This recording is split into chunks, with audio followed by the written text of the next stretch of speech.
Hello, hello. Welcome again to Innovators Live powered by Boast. Today is Friday, February 10th. Capital efficiency is more important than ever, especially in the midst of an uncertain fundraising market. In the next few LinkedIn Lives, we will dive into various options on how, as founders and leaders, you can tap into non dilutive resources. My name is Anastasia. I'm the Director of Partnerships at Boast. I am joined by Tarig from Arctech Accelerate, and we'll be talking about government grants every founders should know about. Tarik, perhaps you can give a quick intro before we dive in. Okay, excellent. Thanks so much for having me, Anastasia. My name's Tarig Abdellatief, and I'm the Managing Director of Arctech Accelerate.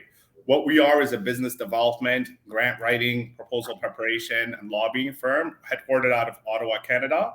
And Arctech, we launched back in 2016, so we're not a very old firm. However, in that 7 years, we have grown quite substantially. We have a team of 22 experts, including PhDs, MBAs, engineers, and depending on what our clients are working on, will dictate the teams that's assigned to work with them. And currently at Arctech, we offer services in funding solutions across a variety of different options, contract acquisitions, strategic partnerships, and training and certification. About myself, my background is in business management as well as business development. I've worked for various organizations and companies across the world. And I also have a small tech education, let's call it. It's the minor I took in school. So I am familiar with the commerce and the technical side of businesses. And that's a little bit about myself, Anastasia. Thank you, Tarik. So before we dive deeper into the non-dilutive side of things, specifically in grants, I want to let you know that generally speaking in Canada, there are three general buckets of non-dilutive funding. The first one is not naturally debt. The second one would be tax credits. That's what we do. And then the last bucket is grants, which is what we're going to be talking about today. If you're joining us from the US, we will do a separate session later down the road around grants in the US. But today we're specifically talking about the Canadian market.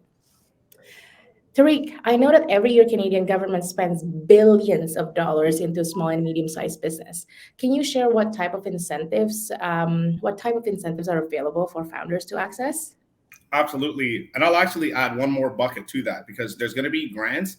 And then there's also funding that you can drive from Canadian government policies. And I'll touch a little bit more about how that works. But when it comes to searching for grants, what we often hear it's a black hole. So the more you search for grants, there's thousands and thousands of grants across Canada, across all levels of government. It can create more questions than it'll answer. It's actually much easier to look at grants from the perspective of pillars of funding.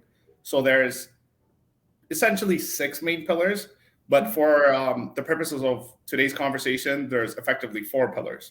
But I'll talk about all of them. The first pillar is going to be hiring and training. Second pillar is research and development, which is actually an ever-evolving door when it comes to companies that are innovating or creating proprietary IP. The third one is capital and tech adoption. Fourth one is business expansion.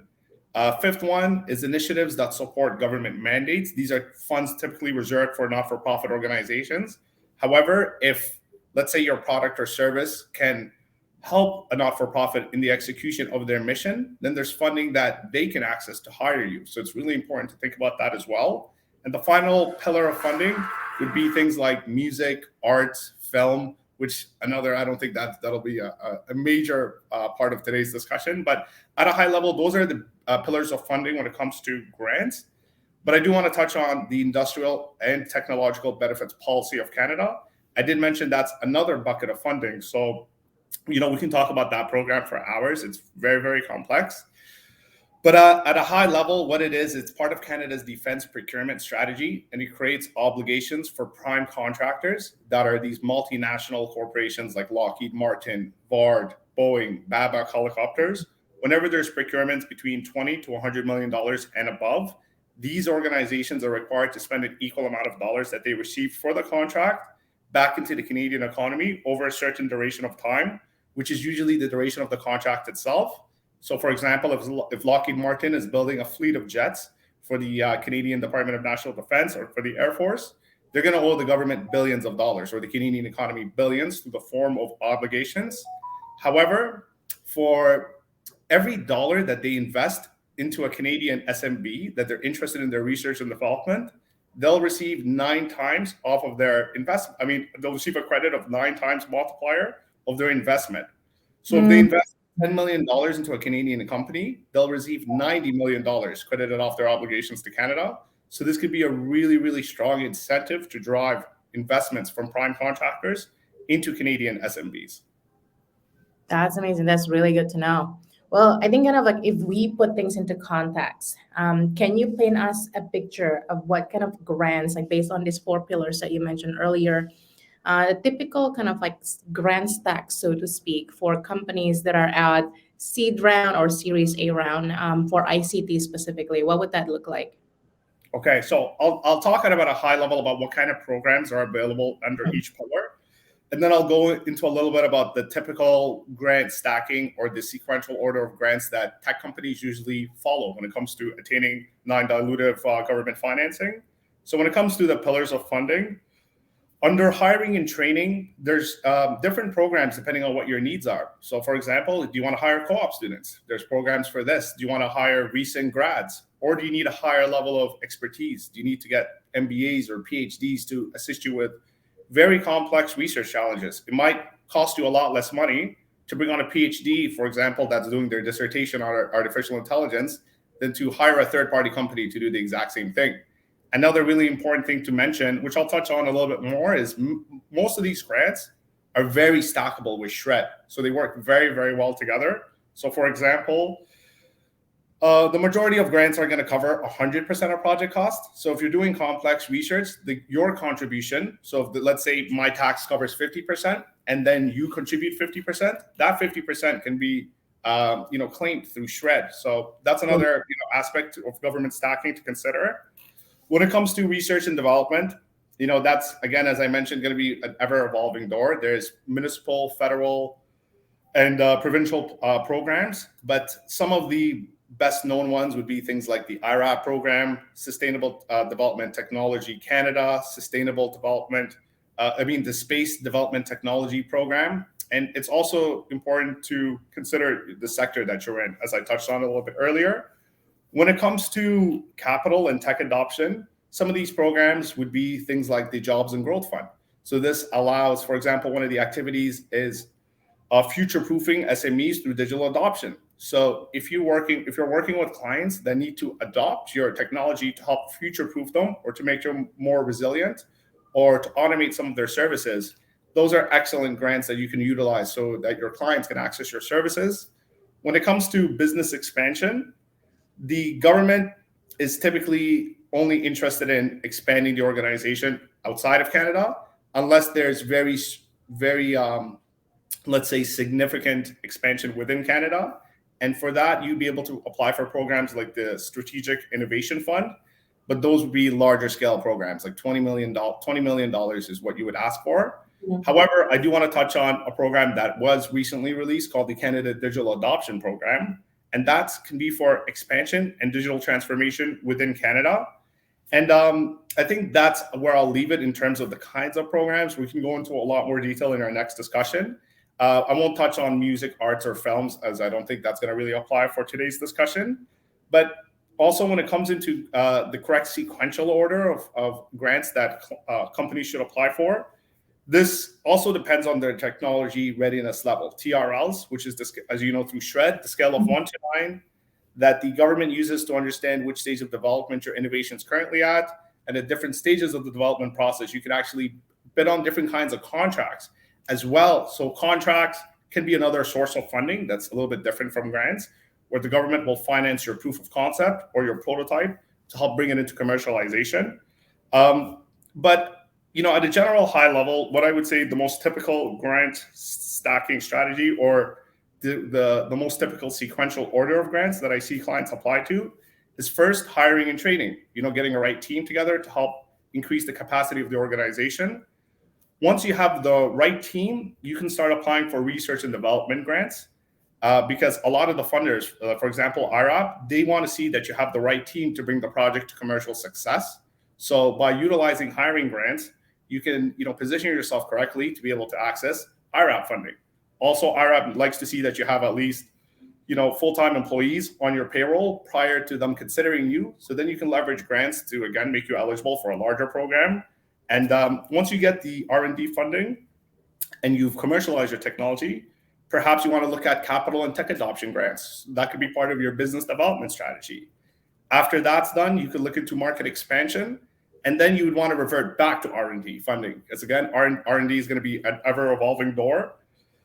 And all of the programs that I mentioned are just before this is stackable with SR&ED. And the one last thing I want to touch on when it comes to government stacking is you can actually stack two government programs together.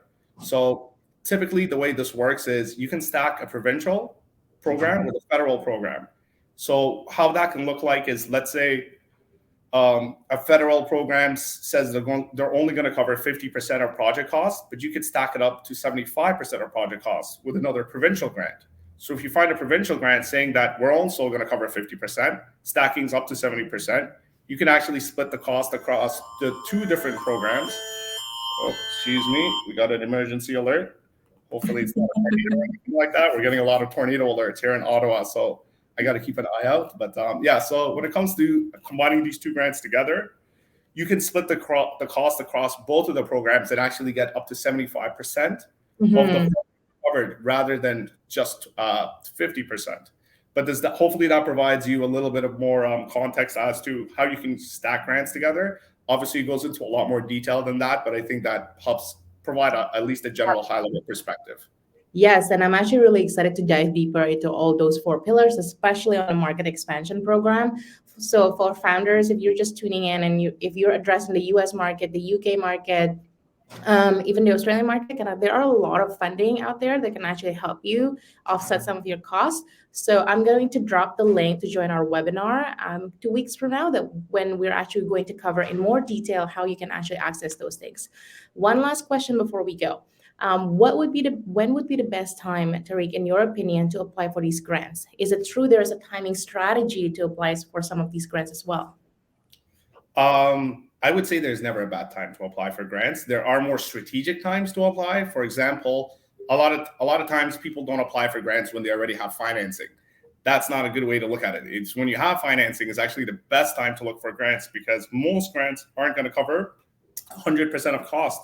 So if, let's say you already have financing towards a project, why don't you get the government to match those finances for that same project? So you could really increase the scope of a project by utilizing government funding. Also, I think it's a good idea to apply for grants closer to their funding pool for when that's released. Whenever, at least based on my experience, when the funding pools are the biggest, the invigilators or the grant administrators are usually the kindest. As the funding starts to deplete, they become a lot pickier, they become a lot more selective for the types of projects. It's a lot more competitive for companies to get the grants. A lot more competitive. But yeah, so that's what I would say when it comes to the best time to apply for government grants. Amazing. I know that a lot of founders can also apply for grants themselves, but genuinely, as someone who's been advising companies for many, many years, I would always advise to delegate things that you can, because at the end of the day, expertise like Tarig and his team that they have, they can actually help you, again, like strategize around not just one particular grant, but figure out what that strategy would look like for you as you grow. I would really recommend doing that. And if you want to know more about this topic, about the grants that are available to you and your company, especially in the market expansion program, do register for our webinar. I'll drop the link in the chat right there.